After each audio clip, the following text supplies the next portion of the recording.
Salam à tous, big up à tous, c'est la vie de Guillaume. Donc, nouvelle vidéo débrief aujourd'hui pour le match du Barça face au Betis Séville. Donc, le match il s'est joué hier, le Barça a gagné 5-1. J'aurais dû faire un débrief normalement, mais bon, à la fin du match, il se faisait un peu tard. Et puis, on va se dire la vérité, hein, je me suis pas encore totalement remis de la raclée qu'on a eu à prendre face au Barça en finale de Super Coupe. Mais en tout cas, étant donné que le Real joue aujourd'hui, donc il faut qu'on puisse avoir à nouveau le moral, parce que c'est comme ça, dans la vie, il y a les défaites, il y a les victoires. Et franchement, en ce moment, le Barça sont revenus à un très bon niveau. J'ai l'impression que pour le moment, en 2025, on a un Barça Prime. Donc je vais rentrer dans le vif du sujet en justement débriefant un peu, en analysant un peu le Barça que nous avons actuellement.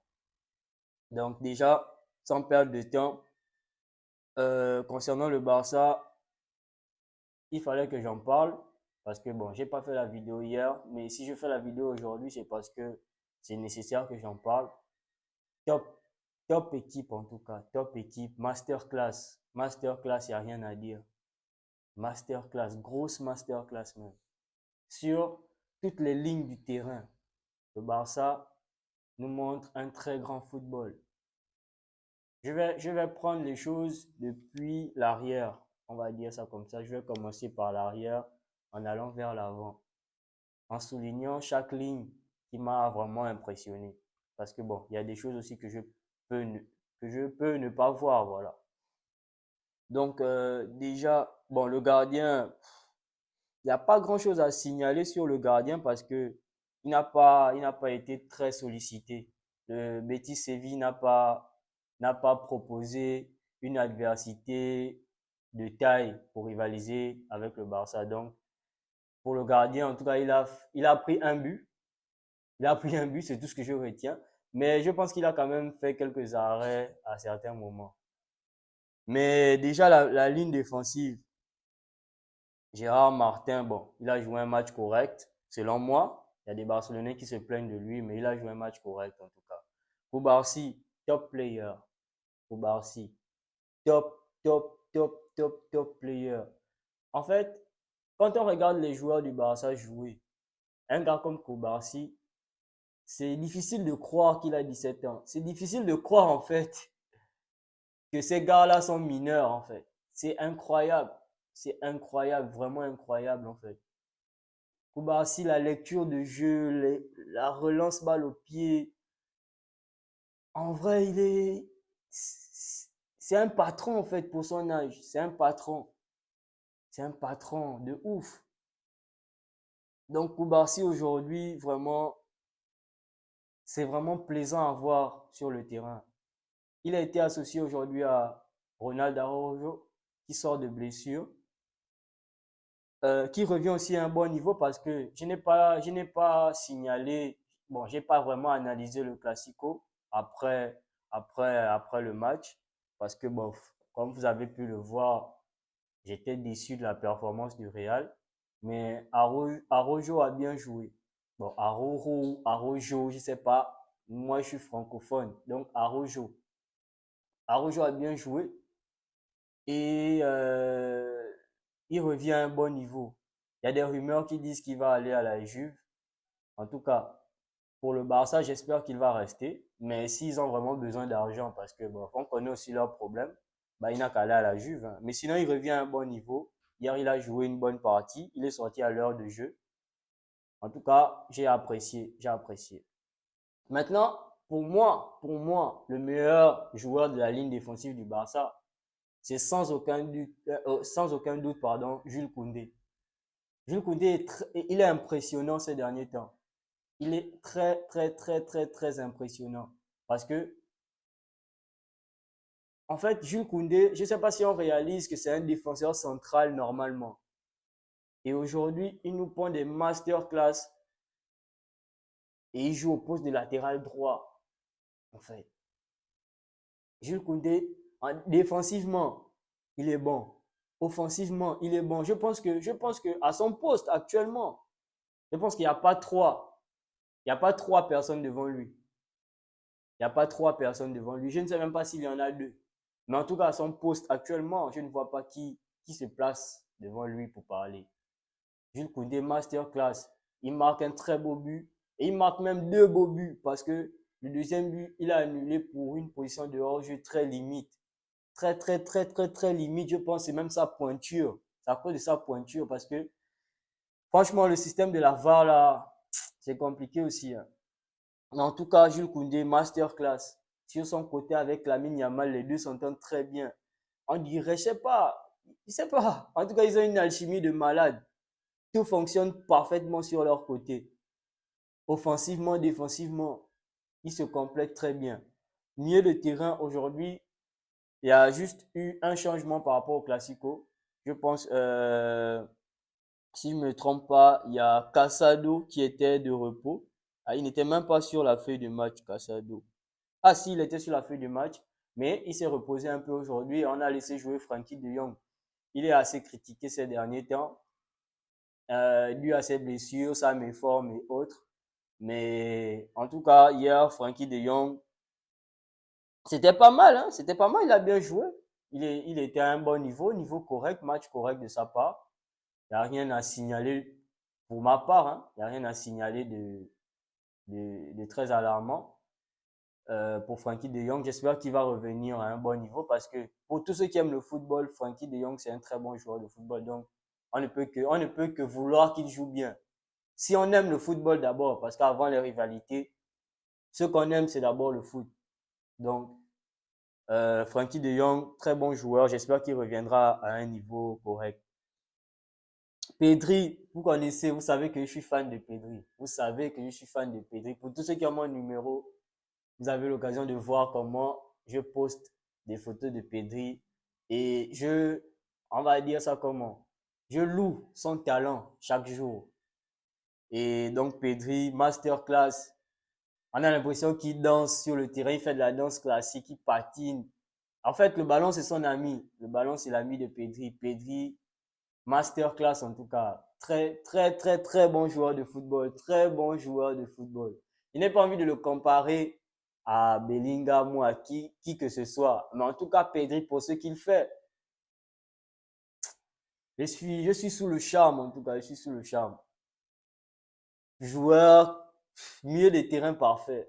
Sauf bon, peut-être il ne marque pas beaucoup de buts, mais en tout cas pour ce qu'il doit faire, pour le rôle qu'il doit jouer sur le terrain, c'est-à-dire réguler un peu, donner le tempo, faire des très belles actions au milieu de terrain, construire le jeu, il fait ça parfaitement en tout cas, parfaitement. Hier, masterclass, j'ai été charmé. Gavi aussi, dans son rôle travailleur, il marque aussi des buts maintenant. Pourquoi depuis qu'il est revenu de blessure, pour quelqu'un qui s'est fait les ligaments croisés, il revient avec une énergie positive en tout cas. Il a marqué des buts. En tout cas, il fait ce qu'il faut, hein, il fait ce qu'il faut. Toujours un peu dans l'excès. Il prend des cartons par-ci par-là. Mais en tout cas, Gavi, et rien à redire aussi. Top player, décisif. Et il se tue pour le club. Maintenant, la ligne offensive. Hier, on n'avait pas Lewandowski. Donc, c'était Daniel Olmo qui jouait un peu le faux neuf, même si ça permettait beaucoup, hein. Donc, c'est tous des joueurs un peu qui bougent. C'est des joueurs qui bougent beaucoup. C'est pas des joueurs statiques. Donc, quand tu mets un Daniel Olmo en faux neuf, faut t'attendre à ce que ça bouge beaucoup avec les autres. Ça combine. En tout cas, hier, on a vu des combinaisons dans les petits espaces. Et c'est là où je dis que le Barça est revenu à un niveau incroyable. Le Barça est revenu à un niveau. Là, quand ils sont comme ça, ils font peur. Ils font peur. Quand ils sont comme ça, l'adversaire n'existe plus. L'adversaire n'existe quasiment pas. En fait, ils dominent tout. Ils ont l'ascendant carrément sur tout le monde. Et ça fait plaisir à voir pour les supporters du Barça, j'imagine. Donc, Daniel Olmo, hier, il a fait 2 passes D.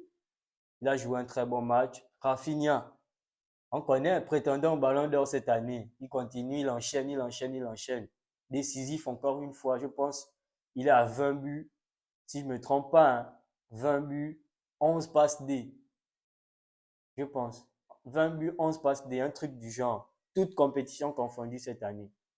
Donc, c'est des stats aussi qui font parler parce que actuellement, on parle de Mohamed Salah, mais il y a aussi d'autres. Il y a aussi d'autres. Il y a Rafinha qui est prétendant et qui n'a qu'à continuer sur ces bonnes lancées pour pouvoir être bien classé à la fin. Donc, maintenant, je vais arriver à celui qui m'intéresse le plus. Lamine Yamal, les gars. Lamine Yamal, il a 17 ans. Lamine Yamal, il a 17 ans, les gars. Il a 17 ans. À 17 ans, à 17 ans, pour les gens de ma génération, les gens comme moi, à 17 ans, on faisait quoi, s'il vous plaît? À 17 ans, on faisait quoi? À 17 ans, on faisait quoi, en fait? Lamine Yamal, il nous fait des masterclass. Il a 17 ans, il est sur le terrain. En fait, il est dangereux à chaque prise de balle. Chaque prise de balle, en fait, il n'a peur de personne. Il est insolent. Il marque des buts. Il fait des dribbles incroyables à des pères de famille. Il ne respecte personne en vrai. Il s'en fout. Non, mais le petit, en fait, il est en train de prendre une dimension qu'on n'a jamais vue. Je ne sais pas, je ne sais pas. Peut-être vous, je ne sais pas. Si on a déjà vu des joueurs faire des masterclass, des dingueries pareilles à son âge. Il est titulaire au Barça. Incontestable, en fait. Il n'y a rien à dire. Il n'y a absolument rien à dire. Non, mais déjà contre le Real, il a été impressionnant, mais pas. Hier, c'était un autre niveau, en fait. Hier, c'était un autre niveau. Il était vraiment au-dessus vraiment de la moyenne. Il fait des passes incroyables. Il est juste là, des gestes justes. Il fait tout ce qu'il y a à faire, tout ce qu'il faut faire, en fait. Je sais pas si vous réalisez que sur un terrain, les choses vont très vite. Sur le terrain, les choses vont très vite. Il y a la pression, il y a les supporters qui crient, ça. En fait, il y a beaucoup de choses qui peuvent se passer sur un terrain très rapidement. Je ne sais pas comment il fait pour déjà réfléchir. En fait, je ne sais pas comment ça se passe dans sa tête, mais c'est le talent. C'est un talent pur. C'est un talent pur. Les gens le comparent à Messi ces derniers temps, mais il y a de quoi, il y a de quoi. Le toucher de balle est fin, juste. Il fallait que j'en parle. Je ne parle pas beaucoup de lui, mais il fallait que j'en parle quand même. Franchement. Et il est sorti à la 77e minute. Il a marqué un but, il a fait une passe D. Normalement, je pense qu'il a fait plus. On a annulé un de ses buts. D'ailleurs, je ne sais pas pourquoi, s'il était hors jeu, s'il n'y avait pas hors jeu, mais je ne pense même pas. En tout cas, les joueurs qui sont rentrés aussi en deuxième période, ils n'ont pas été mauvais. Hein. Ils n'ont pas été mauvais. Il y a Ferran Torres qui a marqué, le requin, bien aimé. Fermin, il a fait une passe D. Pau Victor a joué, Pablo Torre a joué, Eric Garcia a joué. Mais je retiens que le Barça est revenu en force. Le Barça est de retour. Et vraiment, il faut se mettre sur ses gardes. Il faut se mettre sur ses gardes. J'ai envie de demander, ce sera qui le prochain? En tout cas, leur prochain match, c'est en Ligue des Champions. Je ne sais pas qui ils affrontent exactement. Mais on attend ce que ça va donner. Donc, ce soir, le Real joue. Je pense que je ferai un débrief à la fin du match, quel que soit le résultat.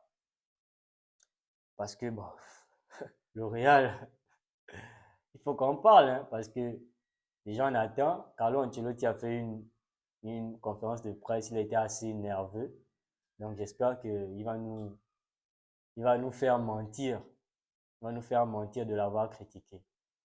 Donc c'était tout pour aujourd'hui. Si j'ai oublié des choses, n'hésitez pas à réagir dans vos commentaires. J'ai vu que vous avez été nombreux à commenter la dernière vidéo. Même si certains sont venus plus pour se moquer. Les Barcelonais, vous venez regarder les débriefs massivement que quand vous gagnez. J'ai déjà remarqué ça.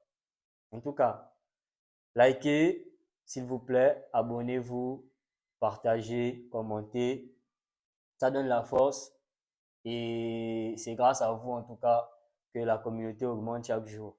Donc, merci, merci pour tout. Donc, c'était l'avis de Guy Holland. On se dit à ce soir. très certainement, si tout se passe bien. Prenez soin de vous, prenez soin de vos proches et faites-vous toujours plaisir en tout cas. Big up.